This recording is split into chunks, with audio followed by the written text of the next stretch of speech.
Good evening. The current conflict between Israel and Gaza is one of the most complex and deeply polarizing issues of our time, rooted in decades of history and profound trauma for both peoples. Tonight, we will explore two starkly different realities. One of a sovereign nation's undeniable right to defend itself from a brutal terror attack and ensure its security, and the other of a devastating humanitarian catastrophe unfolding for an occupied people. Our debate seeks to ask a difficult question. Where does the right of a nation to wage war for its own safety end? And where does the world's responsibility to prevent human suffering begin? Let's be clear about what is happening in Gaza. We are witnessing an unprecedented humanitarian catastrophe, a campaign of violence so severe and widespread that the International Court of Justice, ICJ, has found it plausible that Israel is committing acts of genocide. This is not a war between two equal armies. It is the systematic decimation of a trapped and largely defenseless population. You want to talk about how this started? This conflict did not begin on October 7, 2023. That day was a brutal and tragic symptom of a much deeper, older disease. 76 years of displacement, 57 years of illegal military occupation, and 17 years of a suffocating blockade that has turned Gaza into the world's largest open-air prison. For years, the international community has watched as Israel has controlled every aspect of Palestinian life in Gaza, from the water they drink and the food they eat, to their ability to receive medical care or seek education abroad. Peaceful protests, like the Great March of Return in 2018, were met with live ammunition. The attack on October 7th was horrific, and the loss of innocent Israeli life is a tragedy. But it cannot be viewed in a vacuum. It was the predictable, albeit dreadful, eruption of violence from a people who have been brutalized, humiliated, and denied their fundamental rights for generations. Now look at Israel's response. It is not self-defense. It is collective punishment, a clear violation of international law. Over 38,000 Palestinians have been killed, the majority of whom are women and children. Entire family lines have been wiped out. Israel has systematically targeted the very foundations of life and culture in Gaza. Hospitals, universities, bakeries, mosques, and churches have been reduced to rubble. They have engineered a famine using starvation as a weapon of war. We have heard senior Israeli officials use dehumanizing language, calling Palestinians human animals, and openly calling for Gaza to be flattened.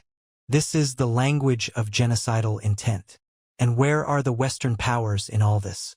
The United States, in particular, has not been a neutral mediator. It has been an active enabler. By providing unconditional military aid, sending bombs and munitions, and using its veto power at the UN Security Council to shield Israel from accountability, the West is directly complicit in the carnage. They have sacrificed Palestinian lives for geopolitical interests, paying lip service to a two-state solution they have actively undermined for decades. So, the fault lies squarely with the occupying power that has created the conditions of despair and oppression that make this cycle of violence inevitable, and with the Western nations that have armed and protected it. My question to you is this: how can you defend these actions? How can the deliberate killing of over 15,000 children, the displacement of nearly 2 million people, and the engineered starvation of an entire population be justified as self-defense? At what point does a nation's response to an attack become a crime far greater in scale and severity? Your turn. Thank you for engaging in this important discussion. It's crucial to approach this topic with clarity and a firm grasp of the facts, especially when terms as heavy as genocide are used. From Israel's perspective, the current situation is not a matter of choice, but a tragic necessity born out of a duty to protect its citizens from a brutal and unrelenting enemy. Let's be very clear about how this began. This is not a conflict that started in a vacuum or was initiated by Israel. On October 7, 2023, the State of Israel was subjected to the deadliest attack on Jewish people since the Holocaust. Hamas, the internationally recognized terrorist organization that governs Gaza, launched a premeditated and barbaric invasion. They didn't target military installations, they targeted civilians. They slaughtered over 1,200 people in their homes, at a music festival, and on the streets. they engaged in unspeakable acts of sexual violence, torture, and mutilation. They kidnapped over 240 people, from babies to the elderly, and dragged them back into Gaza as hostages. This was not an act of resistance. It was a declaration of war, not just against Israel, but against humanity.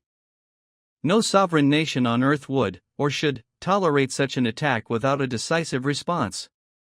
Israel's military operation in Gaza is a direct consequence of October 7.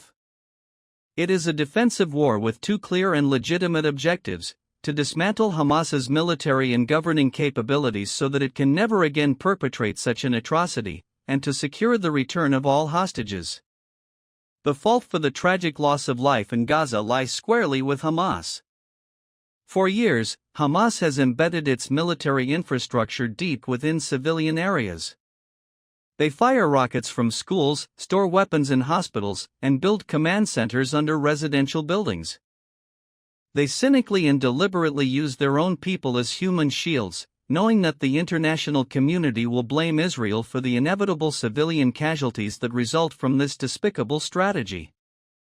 Israel goes to lengths no other military does to minimize civilian harm, issuing warnings through leaflets, text messages, and roof knocking, but in the face of an enemy that uses its population as a shield, civilian casualties are an unavoidable tragedy of a war that Israel did not start and did not want.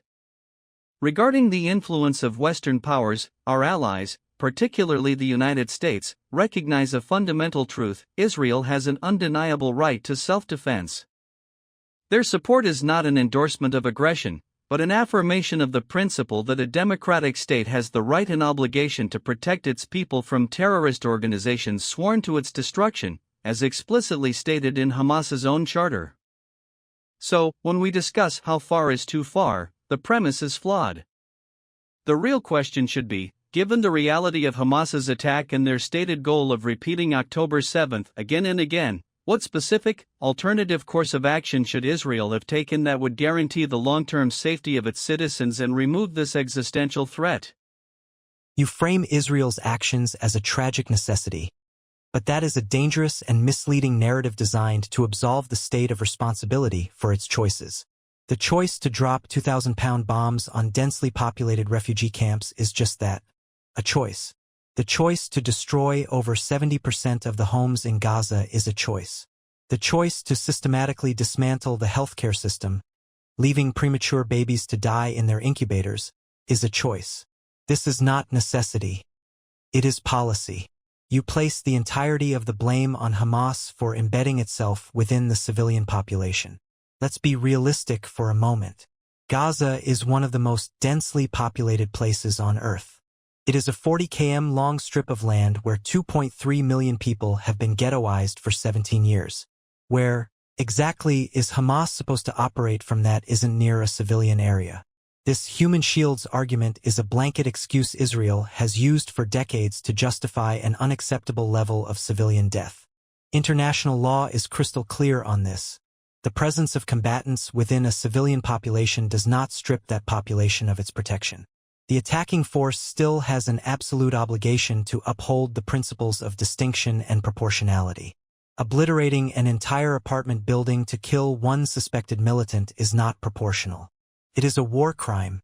Your claims about Israel taking unprecedented lengths to warn civilians are a cruel joke to the people of Gaza.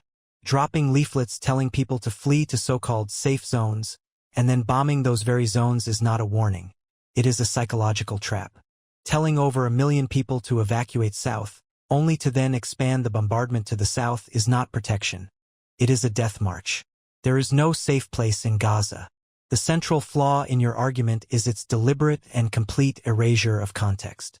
By insisting that history began on October 7th, you ignore the decades of violent occupation that created the conditions for that day.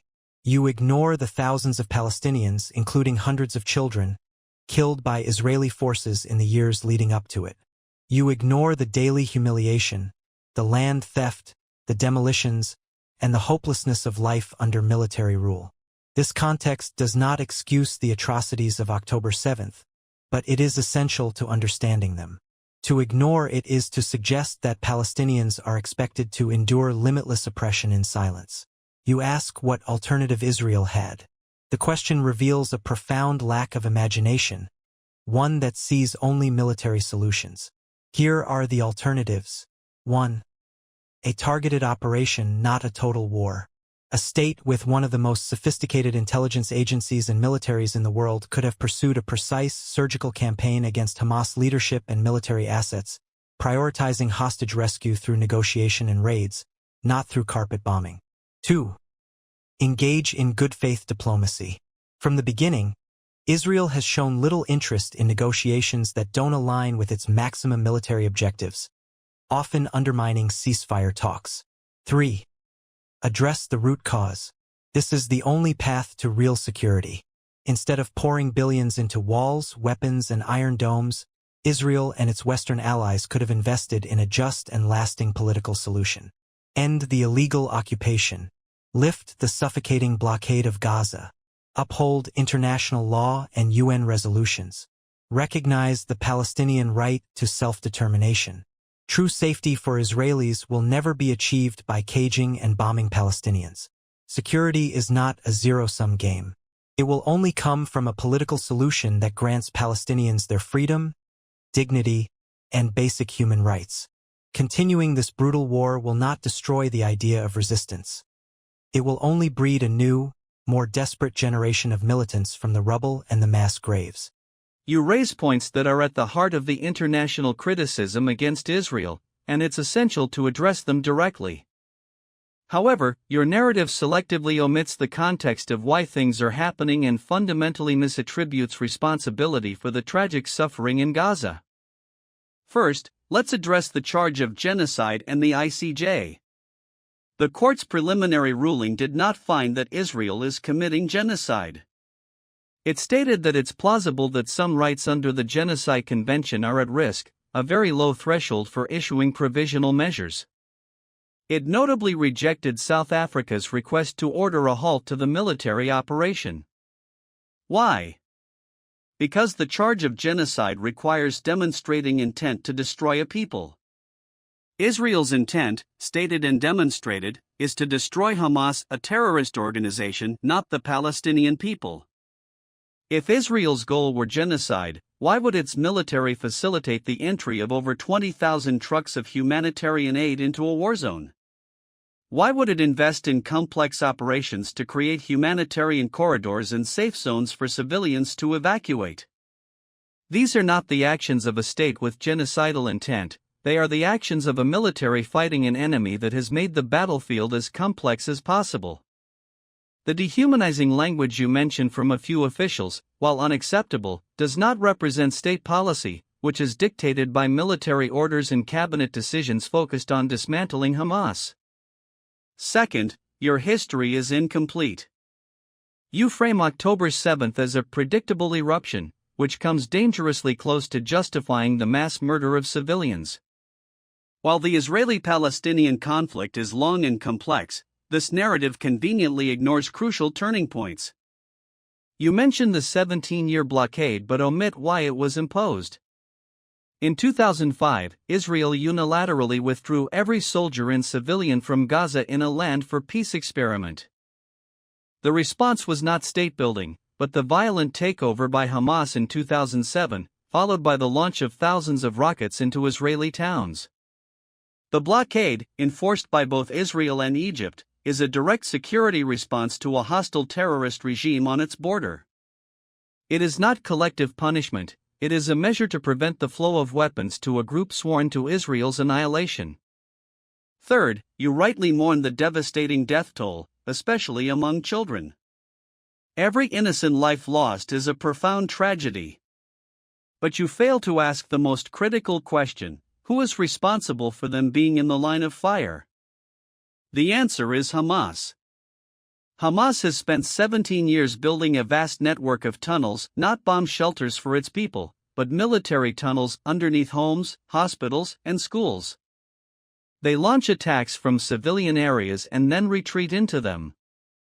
They have been documented stealing humanitarian aid and have repeatedly urged their own citizens to ignore Israeli warnings to evacuate. When a military fights an enemy that systematically uses its own population as a human shield, civilian casualties are a horrific but inevitable consequence. The moral culpability for those deaths lies with the party that uses civilians as a weapon of war. Finally, your question about when a response becomes a greater crime is a serious one. But it ignores the nature of the threat. This isn't about retribution for a single attack. It's about ensuring that such an attack can never happen again. If Israel were to stop now, with Hamas's leadership and military structure still largely intact, what would happen? Hamas has been clear, they will rearm, regroup, and repeat the horrors of October 7th as soon as they are able. So my answer to your question is this: Israel's actions are a tragic, but necessary, war of national survival. The scale of the response is proportional not to the single event of October 7th, but to the existential threat of a genocidal organization on its border that has promised future massacres. The war, and the suffering, could end tomorrow. All it would take is for Hamas to surrender, lay down its arms, and release the remaining 100+ hostages it still holds in its tunnels. Why do you believe the responsibility for ending the violence falls on the nation that was attacked, rather than on the terrorist group that initiated the war, holds hostages, and continues to fire rockets at civilians? You are attempting to construct a reality where Israel's actions are sanitized by legal jargon and security rhetoric, while the tangible, horrific reality for Palestinians is dismissed as the unfortunate but unavoidable fault of Hamas. This is a profound moral and factual miscalculation. First, let's not misrepresent the ICJ's ruling to make it more palatable. For the world's highest court to find a case of genocide plausible against a modern state is a historic and damning judgment. It is not a low threshold. It is an alarm bell for humanity. You boast of Israel allowing aid trucks in, but this is a cynical talking point. What kind of humanitarian effort involves allowing a trickle of food in with one hand while systematically pulverizing every hospital, bakery, and water purification plant with the other? This isn't aid. It's performance art while a famine, which the head of the World Food Program confirms is now underway, takes hold. The intent is not found in press releases. It's found in the results. A society deliberately brought to its knees. Second, your version of history regarding the 2005 disengagement is a foundational myth of Israeli propaganda. Israel did not give Gaza peace. It redeployed its soldiers from inside the strip to its perimeter, turning it into the world's largest prison. Israel never relinquished control. It maintained absolute authority over Gaza's borders, its airspace, its coastline, its imports and exports, and its population registry. This is the very definition of an occupation under international law. Palestinians in Gaza were never free. The subsequent election of Hamas was, in part, a political rejection of a failed peace process that had brought them nothing but more restrictions. The crushing blockade that followed was a punishment for that democratic choice. Third, the human shield argument is the most pernicious excuse of all. You hold Hamas responsible for every civilian death, effectively erasing the agency and responsibility of the Israeli soldier who fires the missile. This logic suggests that if a criminal runs into a crowded building, the police have the right to demolish the entire building, killing everyone inside. It is an absurd and illegal proposition. International humanitarian law is not suspended just because the enemy fights unfairly. The onus remains on the superior military power to protect civilian life. The reports from the ground, from journalists, from UN workers, from doctors, tell a story not of surgical strikes, but of indiscriminate bombing of designated safe zones, refugee camps, and fleeing convoys. This is not a tragic byproduct of war. It is a feature of Israel's military doctrine in Gaza. Finally, you demand that Hamas bear the sole responsibility for ending the violence. This places the entire burden of peace on the occupied, the imprisoned, and the bombed. It ignores the fundamental power imbalance. Let's be clear. Hamas is a symptom of the disease of occupation, not the cause. For decades, Palestinians tried nonviolent resistance and diplomacy through the PLO. In return, they watched Israel's illegal settlements expand relentlessly across the West Bank, entrenching the occupation and making a viable state impossible. You ask why the responsibility falls on Israel. It falls on Israel because it is the occupying power. It falls on Israel because it is the party with overwhelming military, economic, and political power. It falls on Israel because true, lasting security for its people can never, and will never, be built upon the subjugation and erasure of another people. Peace is not achieved by demanding the unconditional surrender of those fighting for their freedom. It is achieved by ending the conditions of oppression that fuel the fight. My question remains unanswered by your security rhetoric. Is there any limit? Is there a number of dead children, of destroyed hospitals, of starved families, that would finally be too far for you? Or does the claim of fighting Hamas provide infinite justification for any and all atrocities? You've articulated the classic anti-occupation argument, but it is built on a foundation of dangerous falsehoods and a profound misunderstanding of both the nature of the enemy and the realities of modern warfare. First, you speak of choices as if they are made in a sterile laboratory. They are not. They are made in the fog of a brutal war against an enemy that has deliberately erased the line between civilian and combatant. When you say Israel chose to drop a 2,000-pound bomb, you omit the fact that it was targeting a fortified Hamas command bunker buried deep beneath a building, a bunker from which attacks were being planned and executed. The choice was not bomb a refugee camp, the choice was eliminate a critical command node, and the tragic reality is that Hamas chose to place the node amongst civilians. Every destroyed home, every damaged hospital, follows the same logic. Israel is not targeting civilian infrastructure, it is targeting the Hamas military infrastructure that is criminally embedded within it. Your dismissal of the human shields argument is astonishing. You ask where else Hamas can operate in a dense area. The question itself reveals the moral bankruptcy of Hamas's strategy. The laws of war are not suspended by population density. Hamas has an obligation to distinguish itself from the civilian population, to not store weapons in UN schools, to not place rocket launchers next to apartment buildings, to not build tunnel entrances in family homes. Their refusal to do so is a systematic war crime, and it is the primary driver of civilian casualties. While Israel retains its responsibility to minimize harm, it cannot grant Hamas de facto immunity simply because it chooses to hide behind women and children. That would be a suicide pact. As for the safe zones, you paint a picture of pure malice that ignores the reality on the ground. Israel designated safe zones and corridors based on the best available intelligence at the time. When Hamas then fires rockets from those safe zones, or when its fighters flee and regroup there, those areas lose their protected status under international law. The choice is always with Hamas. They can respect the civilian nature of these zones, or they can cynically exploit them and force an Israeli response. To call this a death march is a grotesque distortion of an effort, however imperfect in a chaotic war, to save lives. Now, let's address your proposed alternatives, which range from the naive to the suicidal. 1. A targeted operation. You imagine a clean, surgical war that simply does not exist against an enemy of this nature. This wasn't a handful of leaders, it was a subterranean terror state. Hamas had an army of over 30,000 fighters and a 500 kilometers tunnel network, the Gaza Metro, that constituted a massive, interconnected military fortress. A surgical approach would have been utterly ineffective, leaving this fortress intact and guaranteeing a repeat of October 7. The scale of the operation is dictated by the scale of the enemy's entrenchment.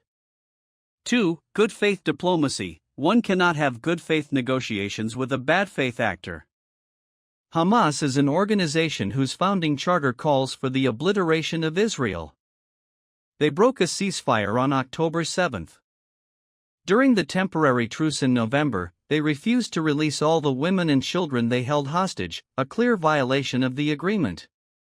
Every ceasefire talk has been scuttled by their maximalist demand that they remain in power in Gaza, free to rearm and attack again.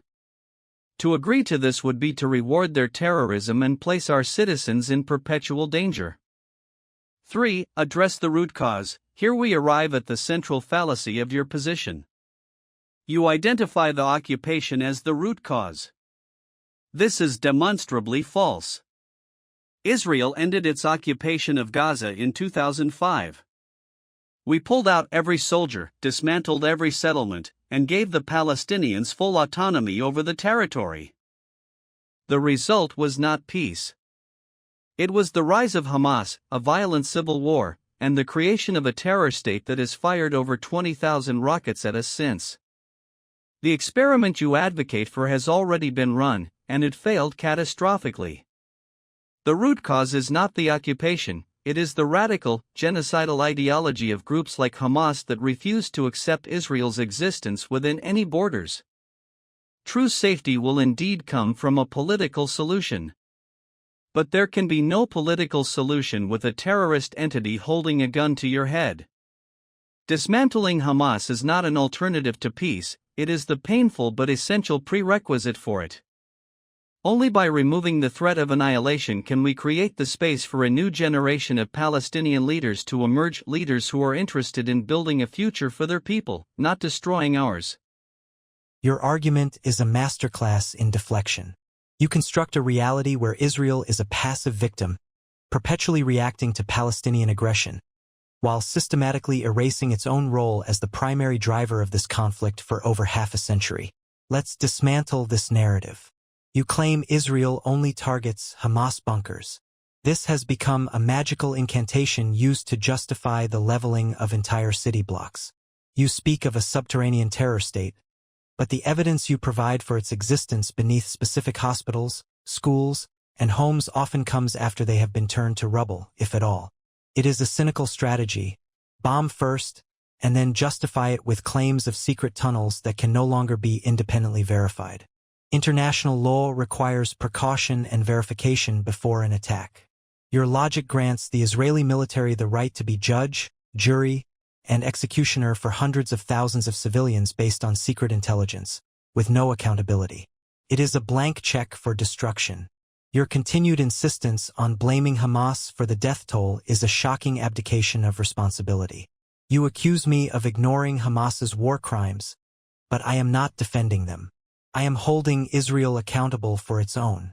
Hamas's decision to operate in civilian areas is a crime, but it is a crime that does not, under any law or moral code, justify Israel's decision to use disproportionate and indiscriminate force.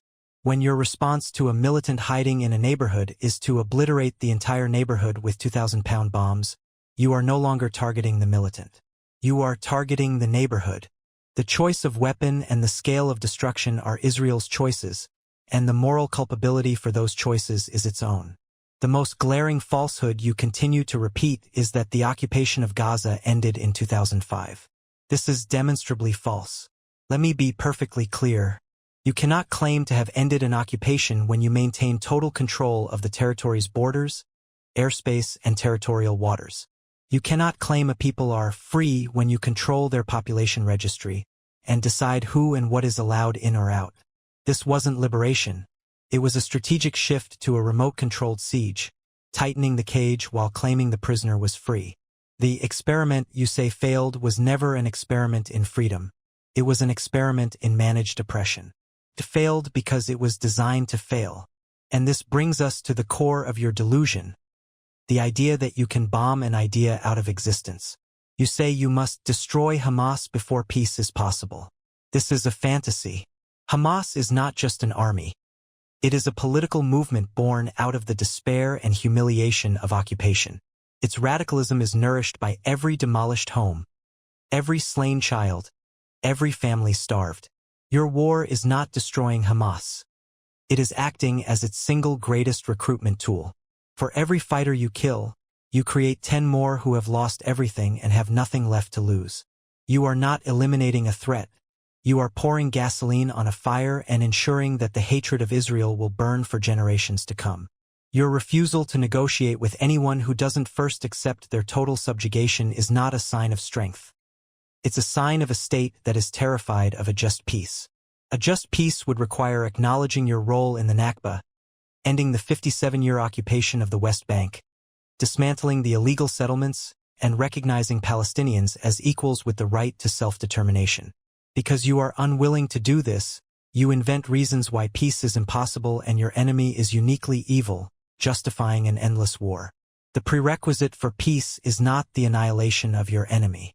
It is the establishment of justice. The suffering will end when the occupation ends, not before.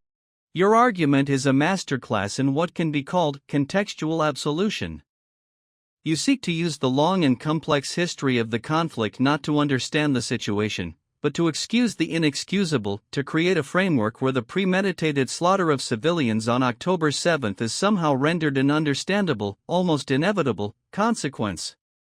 This deterministic view is not only historically flawed, it is morally dangerous because it strips an organization like Hamas of all agency and responsibility for its choices. Let's be clear about Israel's intelligence and targeting. To suggest we are bombing first and justifying later is an insult to the men and women who work day and night in the IDF to make the most difficult decisions of this war. The intelligence is meticulously gathered, from signals, human intelligence, and surveillance. When we state that a hospital wing is being used as a command center, it is because we have evidence. The tragedy is that Hamas's entire military doctrine is based on the knowledge that making this evidence public would compromise the sources and methods we need to prevent future attacks. They bank on this secrecy to fuel your narrative of indiscriminate bombing. The choice for us is stark: do we protect our intelligence sources to stop the next massacre, or do we declassify them to win a public relations battle while our enemies learn how to evade us? We will always choose to protect our citizens. You correctly state that one party's war crime does not justify another's. But you fundamentally misrepresent the principle of proportionality. It does not mean an eye for an eye. It is a legal principle that weighs the anticipated collateral damage against the military advantage gained. When the military advantage is the destruction of a command center orchestrating attacks against your population, the lawful threshold for acceptable collateral damage is tragically high. This is the hellish calculus of urban warfare that Hamas has deliberately created. Our goal is to minimize civilian casualties. Hamas's goal is to maximize them on both sides. Your argument about the 2005 disengagement is the most revealing. You call it a remote-controlled siege. Let's follow the timeline. In 2005, Israel withdrew completely. For the next 2 years, the crossings were largely open under Palestinian Authority control. It was only in 2007, after Hamas waged a bloody civil war, executed their Fatah rivals, and took violent control of the Strip, that the security blockade was fully implemented by both Israel and Egypt. The blockade is not the cause of Hamas's rule, it is the consequence of it. It is the necessary quarantine of a hostile entity that turned a chance for statehood into a terror base. You have the cause and effect completely backward. Finally, you land on what you believe is your strongest point, that we cannot bomb an idea into existence. You are right about one thing: you cannot destroy an idea with a bomb. But you can, and you absolutely must, destroy the organization that turns a hateful idea into a functioning army. You can destroy the battalions, the command structure, the rocket factories, and the tunnel network that allow that idea to manifest as mass murder. The goal of this war is not to extinguish the desire for Palestinian self-determination. The goal is to ensure that desire is never again expressed by a terrorist army bent on genocide. We are not fighting Palestinian aspirations, we are fighting Hamas's nihilism. You say we are terrified of a just peace. We are not. We are terrified of a false peace that allows our murderers to rearm and try again. Israel has repeatedly taken painful risks for peace with partners willing to coexist, from Egypt to Jordan. The Palestinian leadership, tragically, has rejected multiple offers for statehood and has fostered a culture of martyrdom and anti-Semitism. The justice you speak of cannot begin until the primary agent of injustice, the genocidal terror group Hamas, is removed from power. You say the suffering ends when the occupation ends. We say the suffering, for both Palestinians and Israelis, ends when the genocidal terror ends. October 7 proved that managing this conflict is no longer an option. This is not a war of revenge. It is a paradigm-shifting war to dismantle the infrastructure of terror so that a different future, one not defined by extremist violence, can finally have a chance to emerge. Your argument rests on a series of carefully constructed fictions designed to present Israel as a reluctant warrior acting only in self-defense. But these fictions collapse under the weight of evidence and the stark reality on the ground. First, you accuse me of contextual absolution. Let me be clear, to explain is not to excuse. To ignore the context of 57 years of brutal military occupation, as you do, is not a principled stance. It is a deliberate act of historical erasure designed to portray Palestinian resistance as a form of spontaneous, motiveless evil. You strip Palestinians of their history, their suffering, and their humanity, all so you can frame this as a simple battle between civilization and barbarism. It is a narrative that absolves the occupier of all responsibility for creating the very conditions of despair that led to this conflict. Second, your trust us with our secret evidence defense is an insult to the global community and a death sentence for Palestinians. This isn't a PR battle. It's a matter of life and death. You claim to be weighing military advantage against collateral damage, but this hellish calculus is being performed exclusively by the side dropping the bombs in secret without oversight. The result is a pattern of destruction so complete it belies any claim of precision. When you destroy universities, archives, courts, and every pillar of civil society, you are not just fighting an army. You are erasing a culture and a people's capacity for self-governance. This is not proportionality. This is eradication. Third, your timeline of the Gaza blockade is a calculated deception. You conveniently ignore the most critical event, the democratic election of 2006. When Palestinians voted for Hamas, Israel and its Western partners refused to recognize the result and imposed crippling economic sanctions. This was a deliberate act to destabilize the new government and punish the entire population for its democratic choice, long before the Hamas takeover in 2007. You didn't quarantine a terror state. You actively sabotaged a fledgling Palestinian government, fueled internal conflict, and then used the resulting chaos as a pretext for the siege you always wanted. The experiment was not given a chance to fail. It was assassinated at birth. Finally, the most dangerous fiction you promote is that this war is merely about destroying Hamas to pave the way for peace. The actions and words of your own government expose this as a lie. Prime Minister Netanyahu and other senior ministers have been clear and consistent. They will never accept a sovereign Palestinian state. They are using this war not to enable a two-state solution, but to shatter the possibility of one forever. They are not just destroying Hamas's military wing. They are destroying the very infrastructure, society, and political will needed for any future Palestinian leadership to govern. You claim this is a war to allow a new future to emerge. But what future can emerge from fields of rubble and mass graves? What peace can be built with a people you have starved and slaughtered? You are not dismantling the infrastructure of terror. You are dismantling Gaza. You are not fighting for a different future. You are fighting to ensure the future looks just like the past, with Israel in complete control and Palestinians either dead, displaced, or living in a state of permanent subjugation.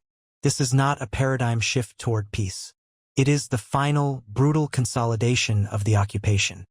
You've concluded with a narrative that is as compelling as it is detached from reality. You paint a picture of an innocent Palestinian society crushed by a uniquely evil Israel. This is not history, it is a political manifesto that requires ignoring inconvenient truths. First, your argument about context is a one-way street. You demand that every Israeli action be viewed through the prism of a 57-year occupation, yet you grant Hamas complete absolution from its own history, a history of suicide bombings, of murdering political rivals, of rejecting every peace framework, and of a charter that explicitly calls for the murder of Jews. You speak of the occupation as the original sin, but this conflict did not begin in 1967. It began with the rejection of the 1947 UN partition plan and the subsequent invasion of Israel by 5 Arab armies. The occupation was the result of a war Israel fought for its very survival, not the cause of the animosity.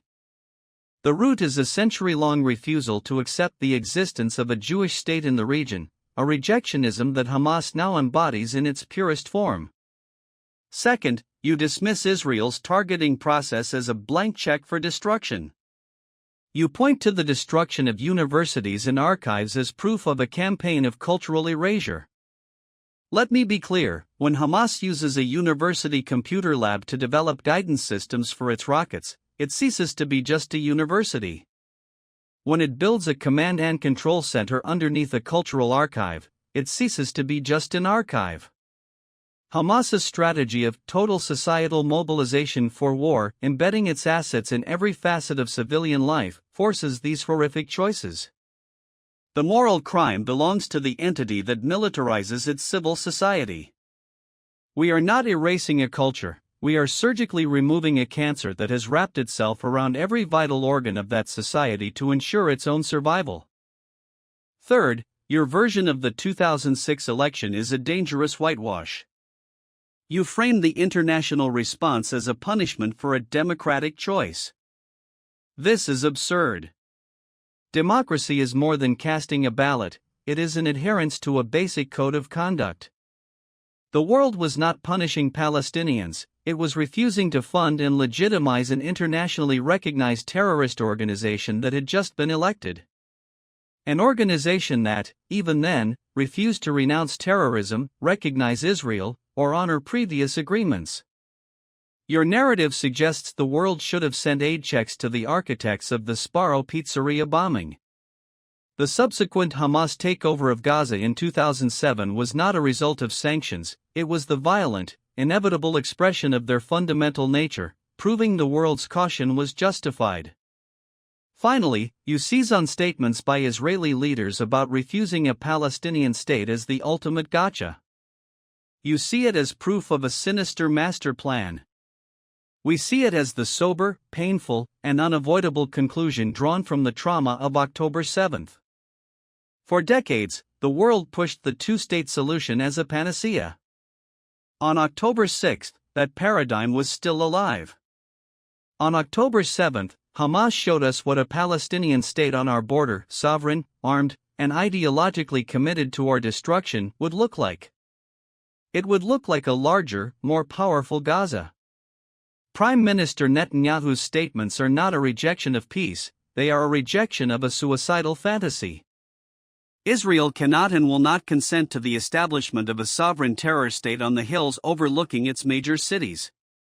The first and most fundamental duty of any state is to provide security for its citizens, and any future political arrangement must be subordinate to that non-negotiable reality. This war is not the consolidation of occupation. It is the agonizing, bloody demolition of the paradigm that made October 7 possible. It is the clear and irreversible statement that Israel will no longer tolerate a genocidal entity on its border.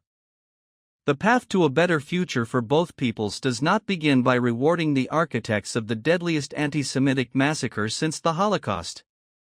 It begins by ensuring, with absolute certainty, that they can never again perpetrate one. That is not a fiction. It is our solemn vow. You have concluded with a powerful and self-righteous vow, one that frames a war of utter devastation as a necessary act of national salvation.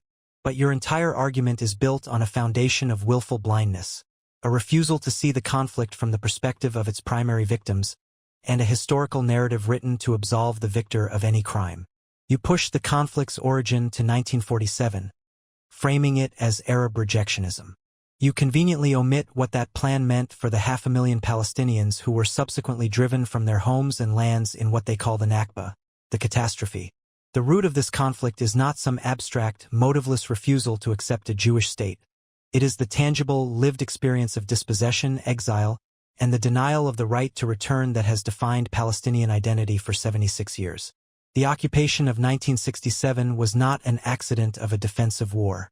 It was the second act of this dispossession. You describe your military campaign as surgically removing a cancer. This is a grotesque and dehumanizing metaphor to justify the massacre of a population. When the surgery kills over 15,000 children, when the scalpel is a 2,000-pound bomb, when the cancer removal results in the destruction of nearly every hospital, school, and university, it is not surgery. It is butchery. You are not removing a cancer from Palestinian society. You are killing the patient to get to the disease, and in doing so, you have revealed that you believe the society itself is the disease. You speak of the 2006 election as a choice for terror. We see it as the international community, led by Israel and the US, making a mockery of democracy. The message sent was clear. Palestinian self-determination is only acceptable if Palestinians elect leaders you approve of. Any other choice will be met with sanctions, starvation, and destabilization. You created a failed state in Gaza through siege and isolation, then feign shock when it erupts in violence. And this brings us to your final, most telling point. You claim October 7th killed the two-state solution. This is the ultimate cynical opportunism. The two-state solution was not killed on October 7th, 2023. It has been systematically strangled for 30 years by a relentless policy of illegal settlement expansion in the West Bank, championed by the very leaders now waging this war. Your prime minister has spent his career boasting of his efforts to prevent a Palestinian state. October 7th did not create this policy. It merely provided the perfect justification to say the quiet part out loud and pursue a permanent annexationist vision under the guise of security. Your solemn vow is not a vow for security. Security can never be achieved through the subjugation of another people. It is a vow for perpetual conflict. It guarantees that for every Hamas fighter you kill, the rage and trauma of this war will create a new generation sworn to resistance. You are not demolishing a paradigm. You are locking both Israelis and Palestinians into a future of endless violence. The path to a better future does not begin with granting impunity to the occupier. It begins with acknowledging the fundamental injustice at the heart of this conflict. That one people cannot be free while another is caged. The suffering will end when that cage is broken, when the occupation ends, and when the world finally recognizes that the Palestinian people are not a security problem to be managed, but a nation with an inalienable right to freedom and justice. You have concluded with a powerful sermon on Palestinian victimhood, weaving together a narrative of oppression that is as emotionally resonant as it is historically selective. It is a narrative that requires one to believe that Palestinians are a people without agency, forever reacting to Israeli actions, never responsible for their own choices. This is not only patronizing, it is the intellectual foundation of this endless conflict. You invoke the Nakba as the original sin, the story of dispossession. But you conveniently sever it from its cause, the unanimous Arab rejection of a shared future and the launch of a war to annihilate the nascent Jewish state. The displacement of Palestinians was a profound tragedy, one of many that occurred in the 20th century's violent reshuffling of peoples. But it was the consequence of a war they and their patrons initiated and lost.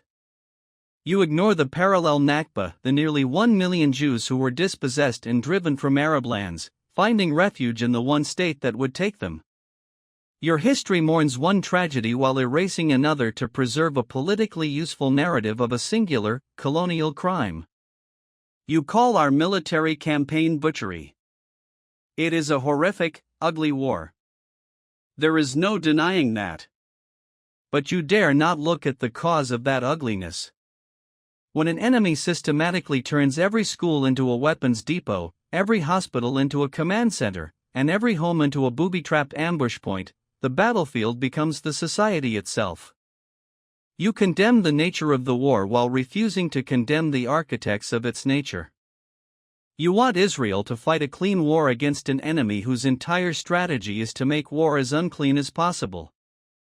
The horror you see in Gaza is a direct reflection of the moral depravity of Hamas's strategy, and your refusal to place the blame there is a catastrophic moral failure. You claim we assassinated Palestinian democracy after the 2006 election. Fulfillment of their totalitarian ideology. And this brings us to your final, most telling accusation, that we are using this war to kill the two-state solution. Let me be blunt. The two-state solution was not killed by Israeli bulldozers in the West Bank. It was killed by Palestinian suicide bombers in our cafes and buses. It was killed by Yasser Arafat walking away from the Camp David Accords that offered him a state. It was killed by the Second Intifada. It was killed by the rockets from Gaza after we withdrew. And on October 7, Hamas did not just kill 1,200 Israelis, they took the corpse of the two-state solution, desecrated it, and broadcast its execution for the world to see. They showed us, in the most brutal terms imaginable, what their vision of a free Palestine entails: the mass murder of Jews. Our policies are not born from a desire for annexation, but from the brutal lessons taught to us by our enemies. The call for a Palestinian state now is a demand that we reward the most savage attack in our history with the ultimate geopolitical prize, a terror state on the borders of Tel Aviv. We will not do that. You say security cannot be achieved through subjugation. We agree. But peace cannot be achieved through our national self-destruction. This is not a vow for perpetual conflict. It is a vow to end the paradigm you defend, the paradigm where Israel is expected to absorb endless terror in the name of a peace process its partners have no interest in concluding. You speak of a cage. We speak of a defensive wall, built to stop the murderers you refuse to unequivocally condemn. We long for the day it can come down. But that day will only arrive when the world stops treating Palestinian violence as an understandable reaction and starts treating it as a morally bankrupt choice. The suffering will end when the Palestinian leadership, once and for all, chooses to build a state for their people, rather than dedicating themselves to destroying ours. The choice, as it has always been, rests with them. In conclusion, throughout this debate, my opponent has asked you to look at this conflict through a keyhole, focusing only on the horrific flame of October 7th while demanding you ignore the 76 years of fuel that has been poured on this fire. They have constructed a defense that rests on a series of convenient fictions. That the occupation of Gaza ended in 2005, that peace was genuinely tried, and that this devastating war is anything other than the final, brutal act in a long campaign of dispossession. My case, however, rests not on fictions but on the undeniable reality on the ground and the clear arc of history. The evidence is irrefutable. We are not witnessing a surgical war against a terrorist group. We are witnessing the systematic annihilation of a society. The death of over 15,000 children is not a defense against terror. It is the core of the tragedy.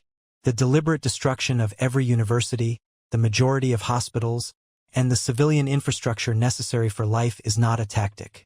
It is the strategy. The weaponization of starvation is not a byproduct of war. It is a medieval siege tactic being deployed in the 21st century. My opponent's entire defense collapses under the weight of one question. If this war is truly only about Hamas, why is the primary victim the entire civilian population of Gaza? Their justifications, human shields, secret command centers, have become a rhetorical blank check to justify any atrocity. They demand we trust secret intelligence while ignoring the public evidence of mass graves. They speak of proportionality while dropping 2,000-pound bombs on refugee camps. They speak of a future peace while their government openly declares its intent to permanently deny Palestinians a state. This debate is ultimately about whether we accept that a people can be caged, occupied, and denied their fundamental rights for decades, and then be blamed when they erupt in violence. It is about whether international law, which forbids collective punishment and guarantees the right of a people to self-determination, applies to everyone or only to those with powerful allies. The path my opponent defends, a path of overwhelming force and permanent occupation, is not a strategy for security. It is a recipe for perpetual war, creating a new generation of orphans with every bomb dropped and fueling a cycle of hatred that will haunt Israelis and Palestinians for a century. The arguments I have presented have shown that true security cannot be built on the rubble of another people's homes.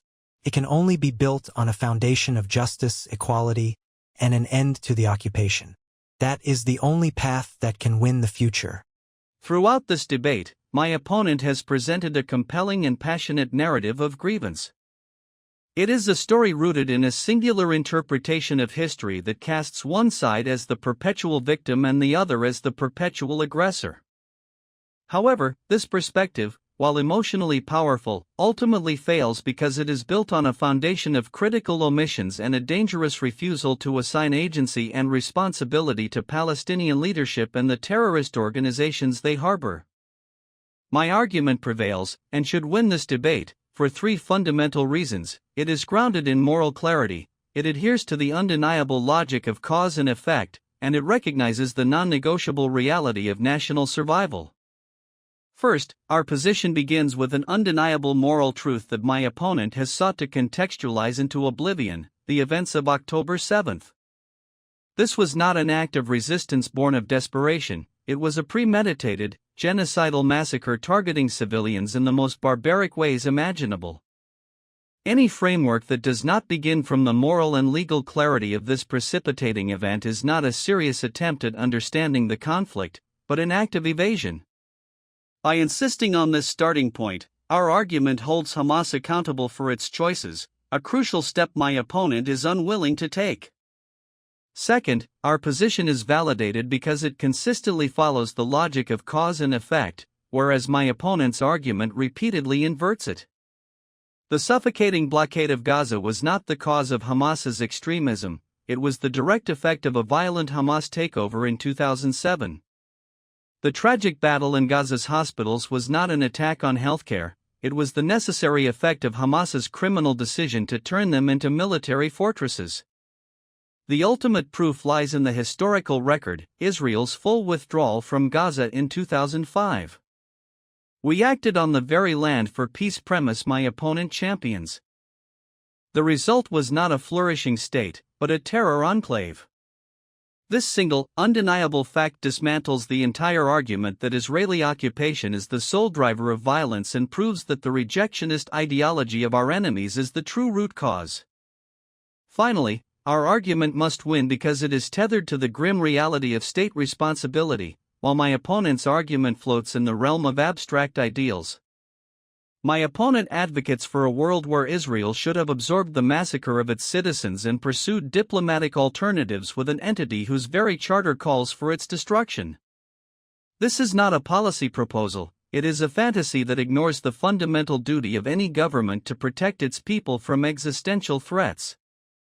Our argument acknowledges the terrible cost of this war, but correctly identifies it as the price of survival, a price forced upon us.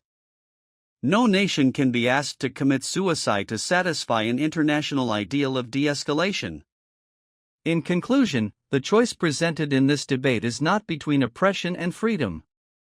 It is between a reality-based framework for security and a grievance-based narrative that perpetuates conflict by absolving its instigators of all responsibility.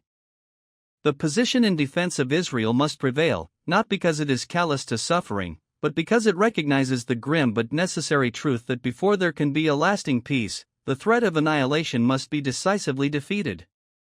True justice and a lasting peace for both peoples can only begin when the promise of never again is not just a historical slogan, but a secured, geopolitical reality.